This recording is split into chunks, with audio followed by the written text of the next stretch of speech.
Good day everyone. In series of stretching, we will be discussing lower limb stretching today. Starting with the hip. So as the muscles of the hip, they are attached to the pelvis and lumbar spine. So whenever we are going for stretching of the hip, the pelvis must be always stabilized. And if the pelvis is not stabilized, the stretch force, it will be transferred to the lumbar spine, in which unwanted compensatory motion can occur. So starting with the flexion of hip. So if we need to increase the flexion of the hip with knee flexed, so we have to stretch the gluteus maximus. So hand placement and procedure, we have to flex the hip and knee simultaneously.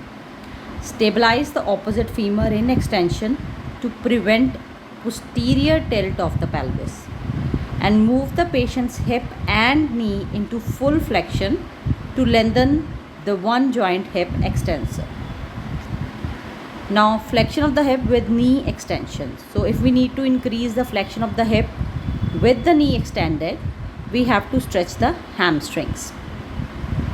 So hand placement and procedure, the patient's knee will be fully extended. We have to support the patient's lower leg with arm or shoulder, and we have to stabilize the opposite extremity along the anterior aspect of the thigh with other hand or belt or with assistance of any other person. So knee at extension and hip in the neutral rotation. We have to flex the hip as far as possible. If we rotate the hip prior to hip flexion, like if we externally rotate, we can isolate the stretch force to the medial hamstrings, and if we internally rotate the hip, we can isolate the stretch force to the lateral hamstrings. Another alternate position for the therapist is that he can kneel on the mat and place the patient's heel or distal tibia against your shoulder, and we place both of your hands along the anterior aspect of the distal thigh to keep the knee extended, and the opposite extremity is stabilized in extension by belt, towel, or by a therapist's knee. So these are the position, hand placement and stabilization. First one is with hip flexion with knee extension, with the therapist standing by the side of the table, and second position is by kneeling on the table. Next, talking about the extension of the hip. So if we need to increase the hip extension, we have to stretch the iliopsoas. So patient's position, patients should be close to the edge of the treatment table so that the hip being stretched can be extended beyond neutral, and the opposite hip and knee are flexed toward the patient's chest to stabilize the pelvis and spine. So we have to stabilize the opposite leg, the patient's chest, with one hand, or if possible, patient can assist by grasping around the thigh and holding it to the chest to prevent an anterior tilt of the pelvis during stretching. So we move the hip to be stretched into extension or hyperextension by placing downward pressure on the anterior aspect of the distal thigh with the other hand, and this allows the knee to extend so that the two joint rectus femoris, it does not restrict the range. So the knee should be relaxed or flexed position. So hand placement and stabilization of the pelvis to increase the extension of the hip with the patient lying supine, and we are flexing the knee within when it is in position, also elongates the rectus femoris. This is an alternate position. So in this, the patient can be prone, and we have to support and grasp the anterior aspect of the patient's distal femur and stabilize the patient's buttock to prevent movement of the pelvis, and we extend the patient's hip by lifting the femur off the table. So if we need to increase hip extension and knee flexion simultaneously, we stretch the rectus femoris. Next is abduction of the hip. So if we need to increase the abduction of the hip, we have to stretch the adductors. So we have to support the distal thigh with your arm and forearm. We have to stabilize the pelvis by pressure on the anterior iliac crest, or by maintaining the opposite lower extremity in slight abduction. So we abduct the hip as far as possible to stretch the adductors. So we have to apply stretch force consciously as the medial malleolus only if the knee is stable and pain free, and this can create a great deal of stress to the medial supporting structures of the knee, and it generally not recommended by the authors. So if there is a problem in the knee, so we have to be very conscious with the stretch force.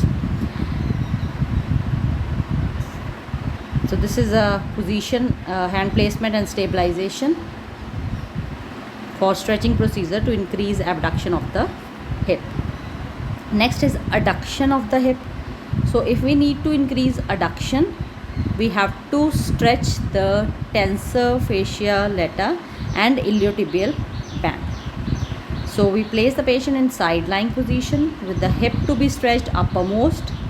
We flex both hip and knee to stabilize, bottom hip and knee to stabilize the patient.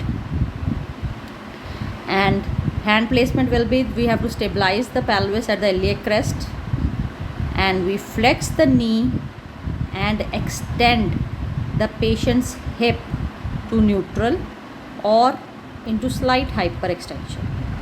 So let the patient's hip adduct with gravity and apply an additional stretch force with your other hand to the lateral aspect of the distal femur to further adduct the hip. Now there is a note that if the patient's hip, it cannot be extended to neutral, right? So the hip flexors must be stretched before the tensor fascia lata can be stretched.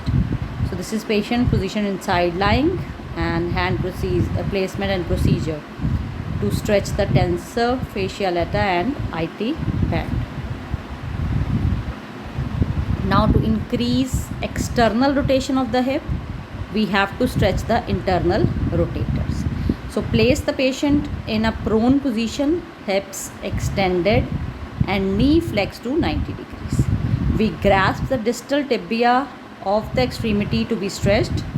We stabilize the pelvis by applying pressure with other hand across the buttock, and we apply pressure to the lateral malleolus or lateral aspect of the tibia, and we externally rotates the hips as far as possible.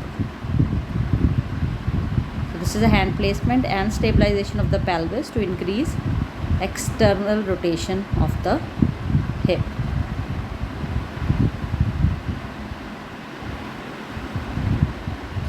So alternate position is that sitting at the edge of the table with hip and knee flexed at 90 degrees, and we stabilize the pelvis by applying pressure to the iliac crest, and we apply the stretch force to the lateral malleolus or lateral aspect of the lower leg and externally rotate the hip.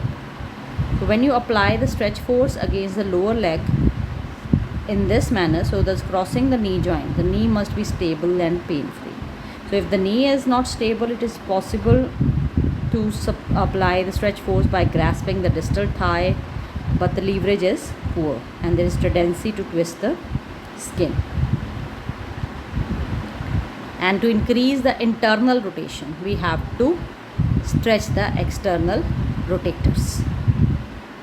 So position is same as in increasing the external rotation.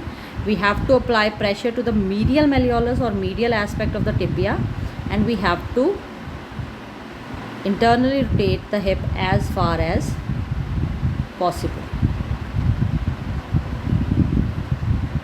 So these are the stretching procedures for hip. Thank you.